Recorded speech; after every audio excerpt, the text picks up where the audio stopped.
They say that gossip makes the world go around, and you guys proved me that the saying is correct, as yesterday's video about Miss Grand Myanmar became one of the most watched videos in recent months on my channel, almost exceeding the viewership of all of my Miss Grand content combined. In other words, the gossip community is thriving and very much alive. So, alright, my chismosas and chismosos, today we're gonna talk about the outcome of the entire Miss Grand Myanmar saga, as there is finally an official closure to the entire thing. Yesterday when I made my video giving my take, my opinion on the issue, I was basically talking from a personal perspective and also sharing with you guys some of the rumors and the things that have been said up until that point. Minutes after I released that video, Miss Grand International and Nawat posted an official statement formally revoking the second runner-up title from Miss Grand Myanmar and revoking the franchise rights from the national director as well. Now, I understand that some of you might be a little bit confused by this because even I mentioned this yesterday. The national director and Miss Grand Myanmar had already made up their minds that they were going to return the titles and that the franchise was not going to be renewed. So this doesn't seem like something new. Why did Miss Grand International suddenly decide that they wanted to make a public statement?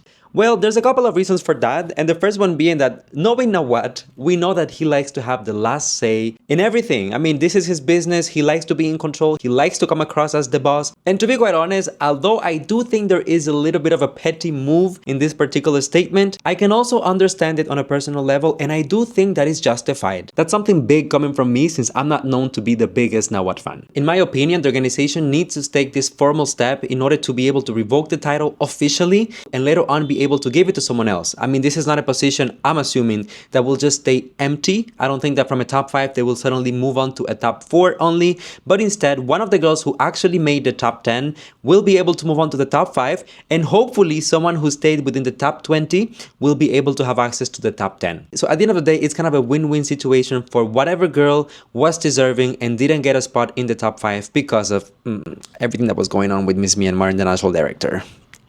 I also think that this is an important move simply because we want to make sure that whoever goes to Miss Grand International in the future is not able to pull another trick like this in order to get views and likes and clicks, because to be honest, I don't think that the intention this year with the national director and Miss Myanmar was to get clout from social media. I think they genuinely thought they were going to win the crown and they were just like that much into the Delulu zone, but I can very clearly see the vision of how some people who just want attention will try to pull something like this with Miss Grand International, especially being such a flamboyant pageant that promotes entertainment and encourages the girls to think outside of the box in order to make themselves visible on social media. So rather than being simply a petty move, I think that this is also sending a strong message to whoever is joining the competition in the future. You can come here, you can do your little tricks and plays, but there's a line that you shall not cross, and that is the line of upsetting Nawat. I also think that this statement serves a third purpose, which is simply to teach a lesson to Miss Myanmar. And this is something that I mentioned yesterday on the video, the fact that already at 18 years old she was not able to handle the pressure of the competition and just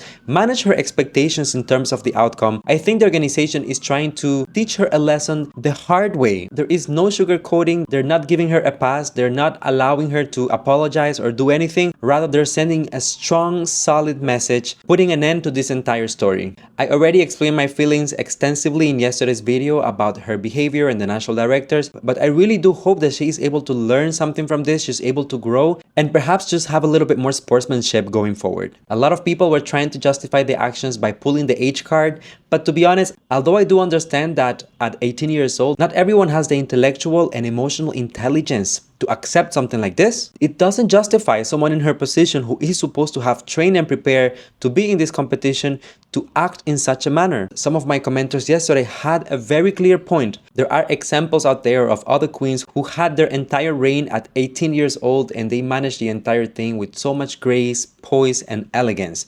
Just to quote a few examples, our reigning Miss Earth, Drita Ziri from Albania, is only 18 years old. Gloria Diaz, Miss Universe 1973, was only 18 years old when she won the crown. Sushmita Sen was only 18 when she won Miss Universe in 1994. And to take it even further, Melanie Marquez was only 15 years old when she won Miss International in 1979. So although, agreed, age is a factor, it doesn't justify this type of behavior. Not from the contestant, nor from the national director. Considering that now the entire story has been wrapped up, I'm also ready to turn the page on this and move on to better things. I mean, Miss Universe season is upon us. So to all my chismosos and chismosas out there, you're gonna have to shift your energy into something else. So bear with me and tag along on the journey. You know, jokes aside, I truly hope that Miss Myanmar is able to learn from this lesson. I know that right now she is down, but she is so young. She has plenty of time to stand up and improve herself and work on her characters and the flaws that she needs to address. The entire purpose of the criticism is not to bring her down,